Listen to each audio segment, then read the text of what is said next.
বাংলাদেশের কিছু দৃশ্য, কিছু প্রেক্ষাপট অনেকটাই পরিবর্তন হয়ে গেছে। আগে সকালে ওঠার আগেই দেখতাম চারিদিকে গান বাজনা বাজে, চারিদিকে হই হুল্লোড় কত কি। আর এখন প্রতিদিন সকালে উঠলে মধুর আওয়াজে আল্লাহর গুণগান শোনা যায়। সত্যি হৃদয়টা শীতল হয়ে যায়।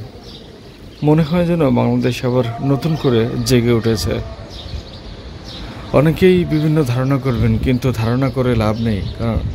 কারণ মুসলমান হিসেবে বাঁচতে হলে, মুসলমান হিসেবে আপনার পরিচয় তুলে ধরতে হলে এর থেকে মধুর কিছু আর হয় না। আপনারা ভিডিওর মাঝে শুনতে পাচ্ছেন যে কি সুন্দর এক অপূর্ব সুর ভেসে আসছে। আর এই সুরটা কানে লাগার সাথে সাথে প্রতিটি সকাল যেন অন্যরকম মনোমুগ্ধকর হয়ে যায়, ঠিক এই সূর্য উদয়ের মতো।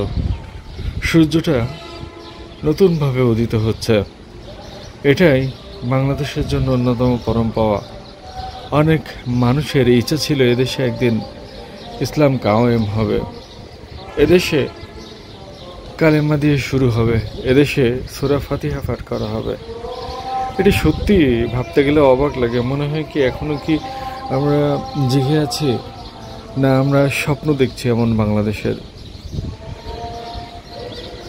একজন মুসলমান সকালবেলা উঠেই এভাবে যদি সকাল শুরু করতে পারে তাহলে তো তার দিনটাই অনেক সুন্দর যাবে। দেখুন সূর্য ওই উঠছে, চারিদিক লাল হয়ে আছে। ঠিক যেখানটায় সূর্য উঠবে আমি কিন্তু ক্যামেরাটা সেখানে ধরে রেখেছি।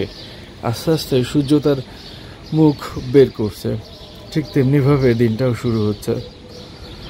একটি দিন চলে গেছে, কিন্তু তার জন্য আফসোস আছে। আর আরেকটা দিন শুরু হয়েছে এত সুন্দরভাবে, সুন্দর মিষ্টি সকাল। আর আল্লাহ এবং তার রাসূলের প্রশংসা করে গান ভেসে আসছে মসজিদ থেকে। সত্যি অসাধারণ কিছু অবতারণা। আমরা মুসলমান যারা বাংলাদেশকে এভাবে চেয়েছিলাম তারা সত্যি ভাগ্যবান যে এখন বাংলাদেশের শুরুটাই এভাবেই হয়। মহান আল্লাহ রাব্বুল আলামিন আমাদের বাংলাদেশকে আরও সমৃদ্ধশালী করুক। সকল দ্বন্দ্ব, সকল হিংসা, সব কিছুই মন থেকেই ধ্বংস হয়ে যাক। নতুনভাবে বাংলাদেশের শুরু হোক। হানাহানি, মারামারি, কাটাকাটি এগুলো সত্যি আর ভালো লাগে না। বাংলাদেশ নামক দেশটা অনেক সুখী এবং সমৃদ্ধির হোক, এই কামনা করি। সূর্য কিন্তু হলুদ আভা সৃষ্টি করেছে, উদিত হচ্ছে আকাশের বুক চিরে।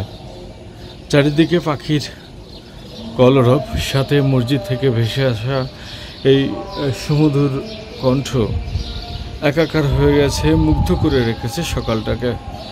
সত্যি মুগ্ধ আমরা, মুগ্ধ বাংলাদেশ।